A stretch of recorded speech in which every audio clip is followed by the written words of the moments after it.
Toppers club IAS academy में सभी छात्राओं का स्वागत है जो कि मुख्य सेविका परीक्षा की तैयारी कर रही हैं।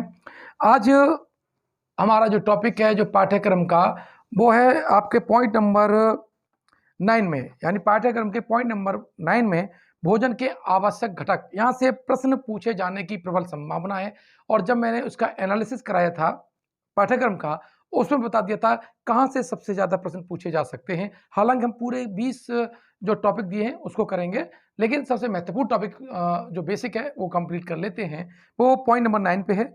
अब इसमें क्या क्या दे रखा है? कार्बोहाइड्रेट, प्रोटीन दे रखा है, वसा दे रखा है, जल दे रखा है और खनिज लवण दे रखा है। आज हम अध्ययन करेंगे कार्बोहाइड्रेट का, जो कि हमें ऊर्जा देते हैं, ईंधन के रूप में कार्य करते हैं। तो वीडियो को शुरू से लेकर एंड तक देखिएगा। ये बहुत महत्वपूर्ण वीडियो होने वाला है क्योंकि समस्त जो प्रश्न हैं जो आयोग में पूछे जा सकते हैं उसका संकलन इसमें दे रखा है। लेकिन चैनल को सब्सक्राइब जरूर कर लीजिएगा अगर आपने चैनल को सब्सक्राइब नहीं किया है तो। देखिए कार्बोहाइड्रेट होते क्या है? कार्बोहाइड्रेट आपके ये मीठी शर्कराएं हैं। क्या है? मीठी शर्कराएं, यानी कार्बन, हाइड्रोजन और ऑक्सीजन के क्या है? ये भाग हैं, पदार्थ हैं, उससे निर्मित पदार्थ हैं।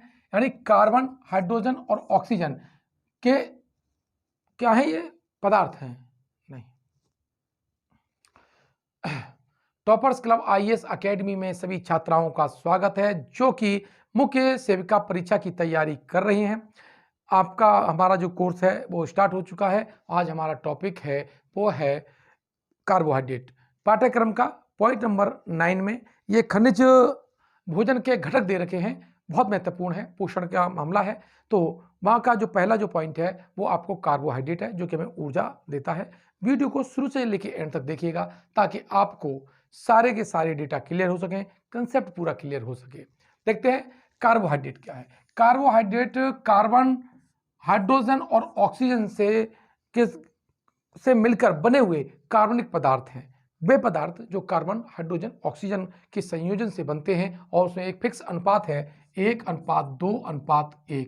1:2:1 में से ये मिलके बने होते हैं, अर्थात कार्बन 1, हाइड्रोजन 2 भाग और ऑक्सीजन 1 भाग इसमें होती है। कार्बोहाइड्रेट की खपत ईंधन पदार्थों के रूप में होती है और उससे हमारे शरीर में ऊर्जा उत्पादित होती है, ऊर्जा पैदा होती है। अर्थात जो कार्बोहाइड्रेट है ऊर्जा उत्पादन के लिए प्रयोग किए जाते हैं। भोजन में कार्बोहाइड्रेट दो तरह से होते हैं, एक तो घुलनशील शर्करा के रूप में होते हैं और दूसरा अघुलनशील मंड के रूप में होते हैं। अघुलनशील मंड यानी स्टार्च हमारे शरीर में संचित रहता है, यकृत में ग्लाइकोजन के रूप में संचित रहता है, और ये जो घुलनशील हैं वो शर्करा के रूप में हमारे शरीर में दौड़ते रहते हैं ब्लड में। अब देखिए हमारे शरीर की जो ऊर्जा की जो आवश्यकता है वो सबसे ज़्यादा हमें कार्बोहाइड्रेट से ही प्राप्त होती है। लेकिन एक बात ध्यान देने की जरूरत है कि सबसे ज़्यादा मात्रा में कैलोरी हमें वसा से मिलती है, वसा, जबकि कार्बोहाइड्रेट तुरंत एनर्जी प्रदान करते हैं। अर्थात यहाँ पर है 1 ग्राम ग्लूकोज के पूर्ण ऑक्सीकरण यानी ऑक्सीडेशन से हमें 4.2 किलो कैलोरी, कितना?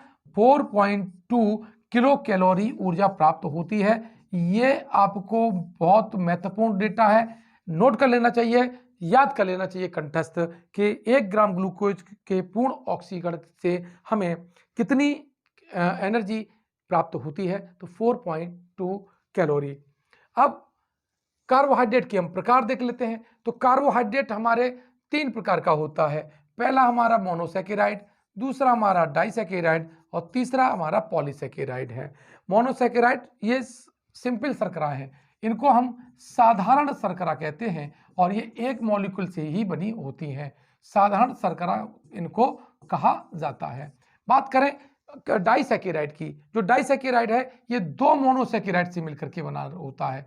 कितना? 2 मोनोसैकेराइड से मिलकर के बना होता है। और जब 2 से अधिक डाइसैकेराइड होती हैं, यानी 2 से अधिक होती हैं, तब वो हमारी जो कार्बोहाइड्रेट है, जो हमारा कार्बोहाइड्रेट है वो पॉलीसैकेराइड हो जाता है। तो इस तरह से हमने देखा मोनोसैकेराइड, डाइसैकेराइड और पॉलीसैकेराइड, ये 3 हमारे जो 3 प्रकार के कार्बोहाइड्रेट होते हैं, जिसमें ये दोनों स्वाद में अत्यंत मीठे होते हैं, जबकि जो पॉलीसैकेराइड है ये मीठी शर्करा नहीं होती है। तो मोनोसैकेराइड के दो से क्या बनेगा, डाइसैकेराइड, और दो से अधिक मोनोसैकेराइड से बनेगा पॉलीसैकेराइड। तो इस तरह से इस सेक्शन में हमने कार्बोहाइड्रेट के प्रकार को समझा। लेकिन एक बात महत्वपूर्ण है, मोनोसैकेराइड को तोड़ देने पर अगर इसका पूरी तरह से ऑक्सीकरण कर दिया जाए तो फिर हमें कोई शर्करा प्राप्त नहीं होती है। तो यह प्रश्न पूछा जा सकता है कि निम्नलिखित में से किसे तोड़ देने पर अंतिम शर्करा प्राप्त नहीं होती, तो उसका आंसर आपका मोनोसैकेराइड है। डाइसैकेराइड को तोड़ेंगे तो हमें मोनोसैकेराइड प्राप्त हो जाएगी, और पॉलीसैकेराइड को तोड़ेंगे तो हमें डाइसैकेराइड या मोनोसैकेराइड दोनों ही प्राप्त हो सकती है। लेकिन अगर मोनोसैकेराइड को कंप्लीटली तोड़ेंगे तो फिर कुछ भी प्राप्त नहीं होता है, और अगर अनकंडीशनल थोड़ी बहुत मात्रा में टूटेगी तो आपके एसिड भी बन सकते हैं। तो मोनोसैकेराइड को तोड़ देने से हमें एसिड की भी प्राप्ति हो सकती है, जैसे लैक्टिक एसिड है। अब प्रश्न आया, मोनोसैकेराइड किसे कहते हैं? मोनोसैकेराइड ये कार्बोहाइड्रेट की सबसे सरल अवस्था है। ध्यान रखना, ये प्रश्न कई बार पूछा गया है कि सिंपल शर्करा कौन सी होती है, तो मोनोसैकेराइड होती है। ये रंगहीन होते हैं, घुलनशील होते हैं और मीठे कार्बोहाइड्रेट हैं, इसीलिए इन्हें शुगर भी कहा जाता है। क्या कहा जाता है? शर्करा कहा जाता है, जैसे ग्लूकोज, ग्लाइकोज। शर्कराएं मुख्यतः कौन सी होती हैं? ग्लूकोज, फ्रक्टोज और गैलेक्टोज, ये 3 प्रकार की होती है। तो पूछता है कि निम्नलिखित में से कौन सी मोनोसैकेराइड शर्करा नहीं है, तो तीनों दे रखे होंगे, ग्लूकोज, फ्रक्टोज, गैलेक्टोज। इसके अलावा जो दे रखा होगा वो मोनोसैकेराइड नहीं होगा। ये क्या होगी? मीठे फलों में और शहद से भी हमें प्राप्त होती है। ग्लूकोज क्या है? सबसे अधिक पाई जाने वाली महत्वपूर्ण शर्करा है। बहुत महत्वपूर्ण डेटा है, वन लाइनर है कि डी ग्लूकोज कैसी है? सबसे अधिक पाई जाने वाली शर्करा है। आपने देखा होगा ग्लूकोन डी जब दौड़ के लगा के आते हैं या कहीं से थक हार के आते हैं तो ग्लूकोन डी पीते हैं कि वो तुरंत ऊर्जा प्रदान करती है। तो हमारे शरीर में सबसे पहले जो घुलती है, जिसका पाचन होता है, वो डी ग्लूकोज शर्करा होती है। और आपने देखा होगा एथलीट जब दौड़ के आता है तो उसे तुरंत डी ग्लूकोज शर्करा ही दी जाती है। अब यहाँ से ऊर्जा यानी तुरंत ऊर्जा के लिए हमें किसकी आवश्यकता पड़ती है? तो डी ग्लूकोज की आवश्यकता होती है। अब देखो, ग्लूकोज को जीवों का यूनिवर्सल ईंधन पदार्थ कहा जाता है। मोस्ट इंपॉर्टेंट पार्ट है, भाग है, पॉइंट है, क्योंकि ये मोस्ट रिपीटेबल भी है।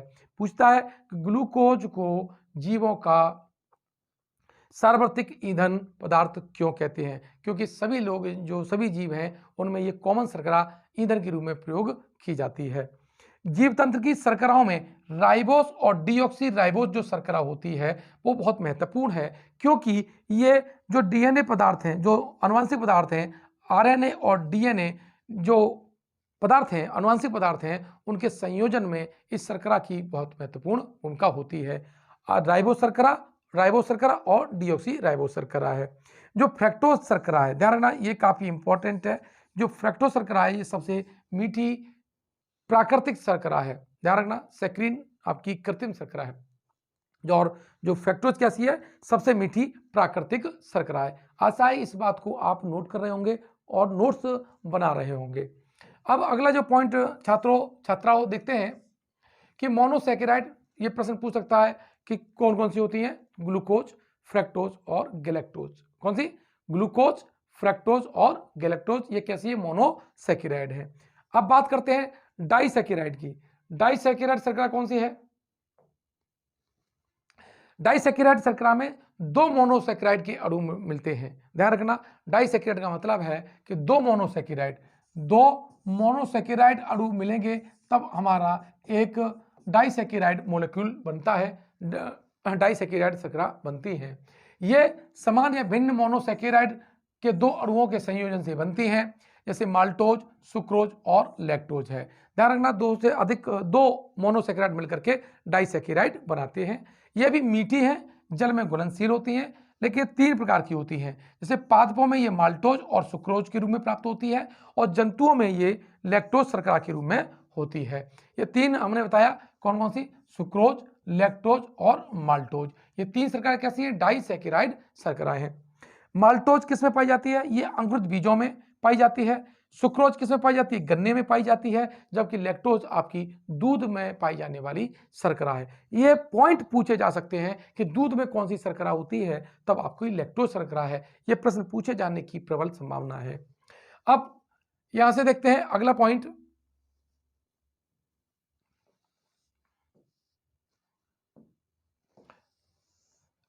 पॉलीसैकेराइड। पॉलीसैकेराइड क्या है? जब दो से अधिक मोनोसैकेराइड मिलते हैं अणु, तो वो एक जटिल श्रृंखला बनाते हुए एक शर्करा का निर्माण करते हैं, उसको कहते हैं हम पॉलीसैकेराइड शर्करा। पॉलीसैकेराइड क्या होता है? मोनोसैकेराइड के कई अणुओं के मिलने से लंबी श्रृंखला वाली अघुलनशील पॉलीसैकेराइड का निर्माण होता है। देखना क्या है? अघुलनशील पॉलीसैकेराइड होती है। जैसे ग्लाइकोजन, यानी जो हमारा जो लीवर है उसमें ये ग्लाइकोजन के रूप में संचित रहती है। स्टार्च के रूप में ये आलू या अनाज में रहती है। सेलुलोज भी कैसी है? पॉलीसैकेराइड शर्करा है, और पृथ्वी पर सबसे अधिक पाई जाने वाला जो कार्बनिक पदार्थ है वो आपका सेलुलोज है, और सबसे अधिक जो पाई जाती है शर्करा प्रकृति में वो पॉलीसैकेराइड शर्करा है। यानी जो पादप हैं उसमें सेलुलोज की कोशिका भित्ति बनी होती है। तो इससे ये क्लियर हो जाता है कि सेलुलोज सबसे ज्यादा पाई जाने वाली शर्करा है।